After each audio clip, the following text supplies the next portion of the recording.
Now, it's important when I give you revelation that you understand where it's coming from, but mostly that you are doing, that you are receiving the revelation and continuing with me. Just like it's important that when I tell you to move, you are moving with me. Preaching, I will tell you when to stop. The experience that you have with Michael Bryan Thomas, mostly the important aspect of my name,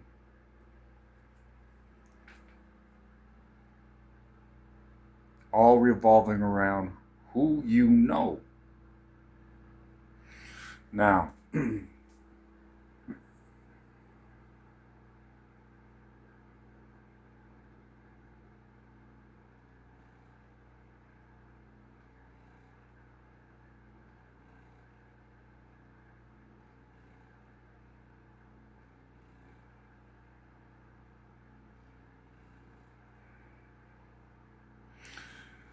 you are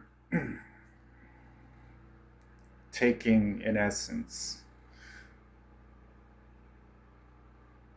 a lesson that is being portrayed while the speaker is portraying it with different tools, with different symbols, with different objects, how a teacher would teach 2,000 years ago.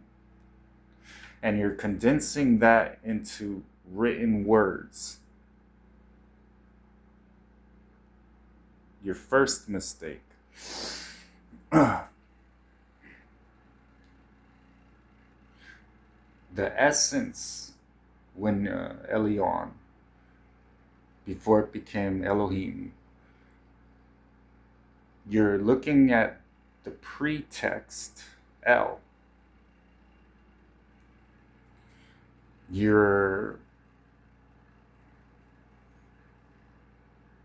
doing it all without the understanding of where it's going to lead 4,000 years from now. You're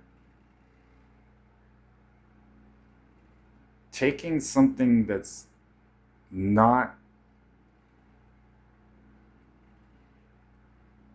approachable and minimize.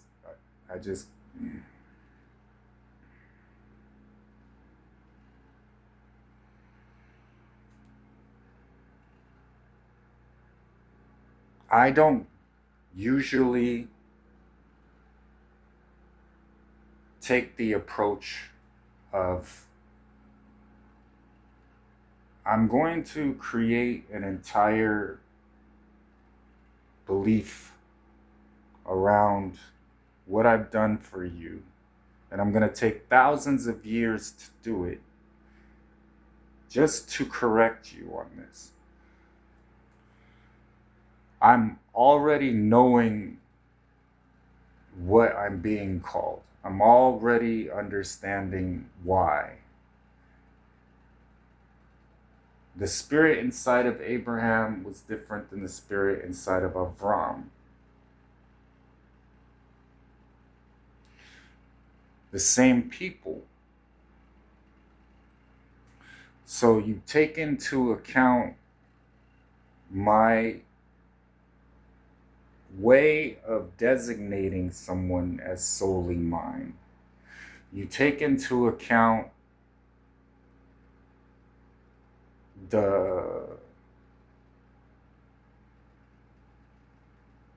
reverent heart that understands who they are speaking to, first of all, as my top priority of me even answering. So if someone said, the God who destroyed Pharaoh,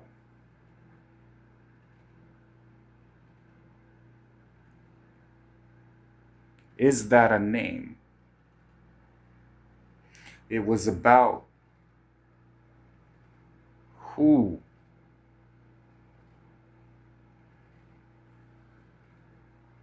So when you have El and you have Yah, you're also looking at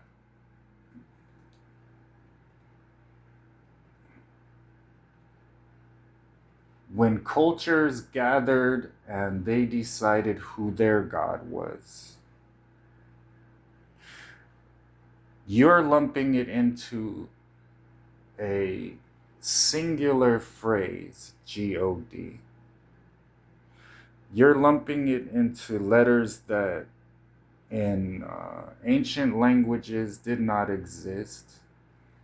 The pronunciation wouldn't, it'd be like,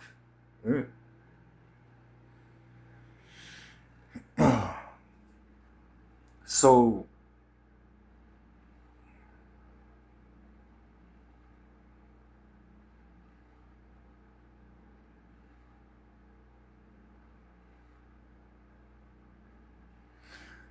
I did not tell them to call it the tetragrammaton. I did not come up with that.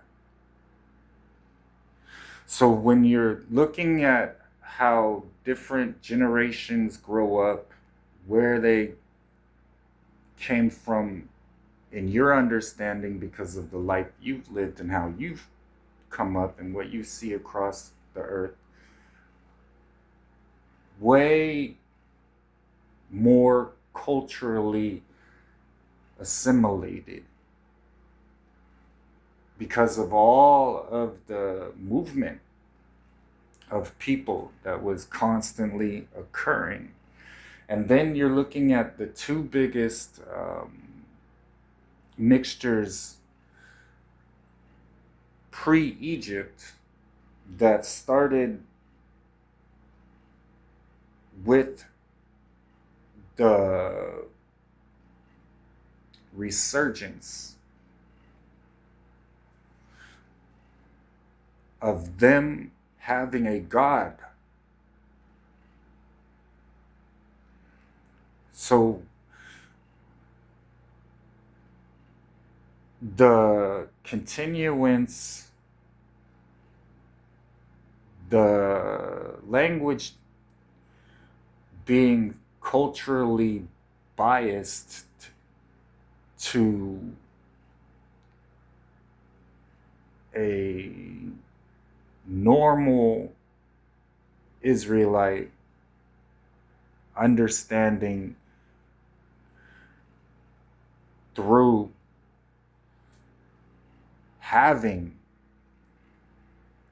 to speak a different language in order to barter, in order to communicate to someone. Once that became a prerequisite to move into a different occupation, how languages die, basically.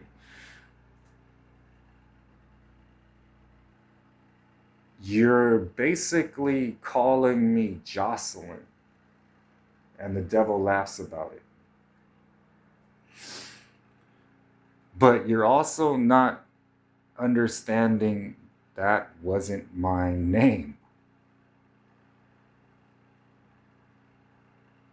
So for me to do this right now, it's like you're asking me in front of you to approach this name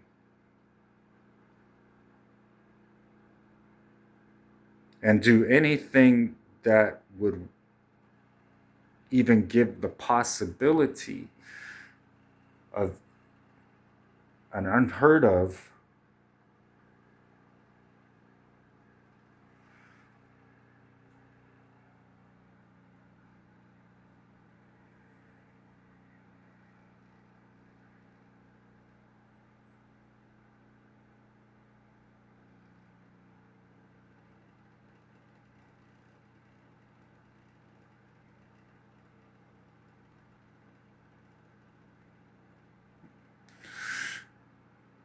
It would be like me giving you permission to say, okay, El, I'll recognize that. Yah, I'll recognize that.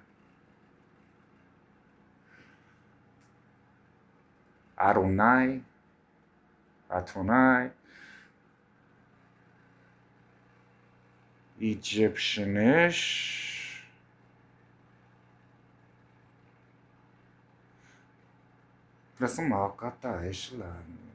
there isn't Pharaoh. It's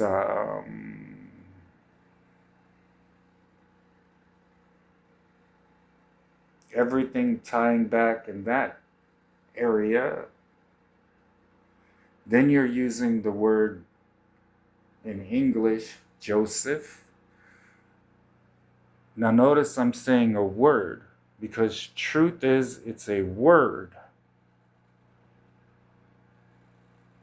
There are fewer letters than what his name was and how he ascertained it. You're looking at whose mother got involved before the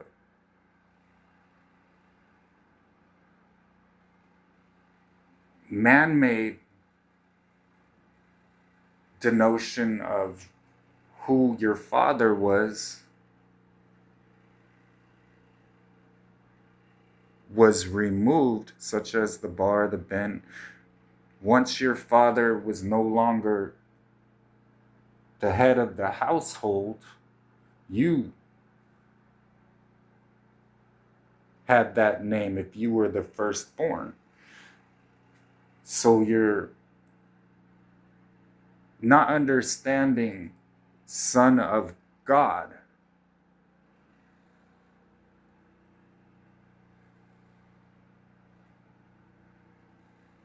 To understand the scripture, I came in my Father's name. Yes, Father, the name you have given me.